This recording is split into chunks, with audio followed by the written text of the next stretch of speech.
This article explains how to configure a project after its creation in WeldTrace. You will learn how to set project details, adjust settings, assign roles, and save your configuration. This video is about configuring a project once you have created a new project. Once you have added the project number, project title labels, and selected division, customer, or contractor if relevant, you can proceed to the next step. You have two options. You can clone the settings from another project, or you click Create to create the project and save it to be configured at a later stage. Then you have the Create and Configure option. This is to go through the configuration step after you've created a project. Let's do that now. The project will appear in the Edit stage, and you have to go through the configuration steps.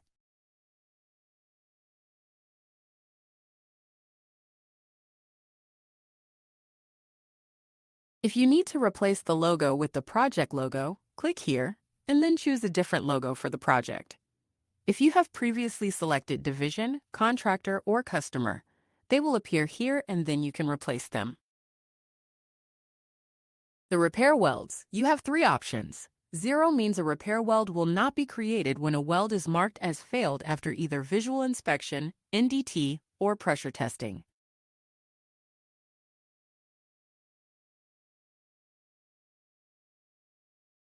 If it is 1, which is the default value, a repair weld will be automatically created by WeldTrace and R1 will be added as suffix to the weld number for the new weld. The new weld will automatically go into the planned state. The weld that failed will be marked as having failed.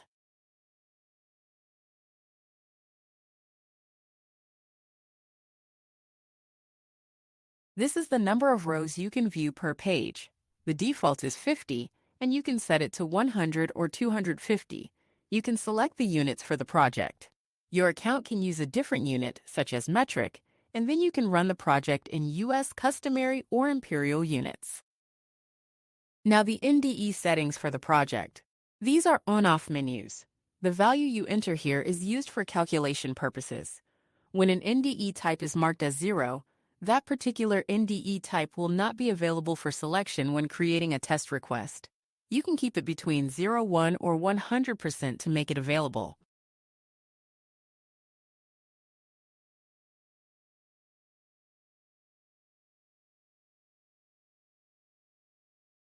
The NDT settings can be changed for each tag or deliverable at a later stage.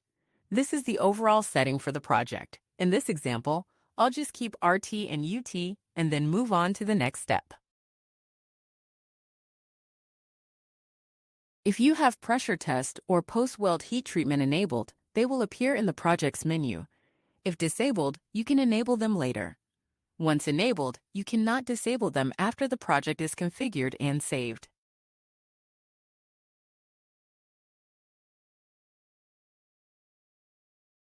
The NDE for completed wells only or all wells option. All wells will be available within the project, whether in planned or allocated state. They do not need to be completed before appearing for picking in NDE. Selection on wells for NDE, you have two methods. You have the manual method or automatic method. We'll see this in a later video, but the automatic method will walk you through and then you can select wells that need to be tested. On the right-hand side, you can select users as project administrators or welding supervisor, inspector, project user. So now the account administrators and the super user will automatically inherit the project administrator's role, so you will not be able to pick them here, so they will not even appear here. So if you wait to set, only the account level users appear in this area. If you select, for example, Rob Chamey, he will disappear from the other roles because the project administrator's role has a higher privilege.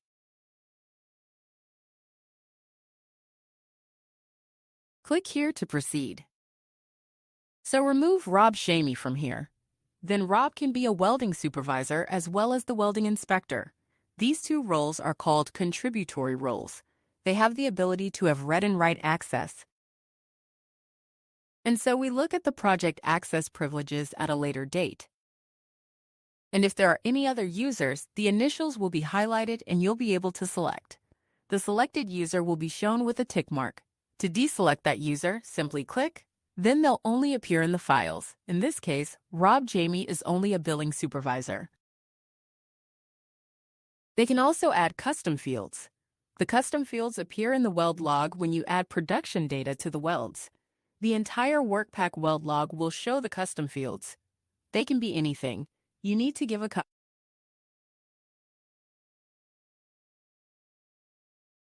field name. I'll add a field name as priority, then click Add to add the field. Then I will add another field name. Sequence. Priority and sequence will always appear two custom fields in the weld log.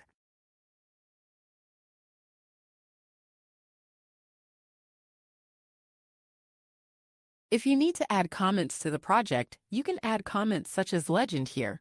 The comments will appear in the notes page when you compile a databook or an MDR.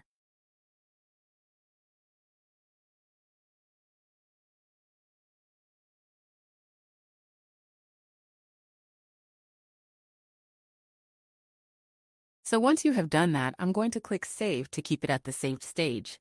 I'll then come back and do the save and add WPS later.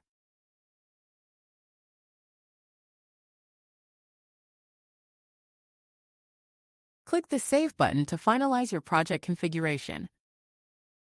This article guided you through configuring a project in WeldTrace, covering project details, settings, user roles, custom fields, and saving your configuration. For more information, see related articles on project management and user roles.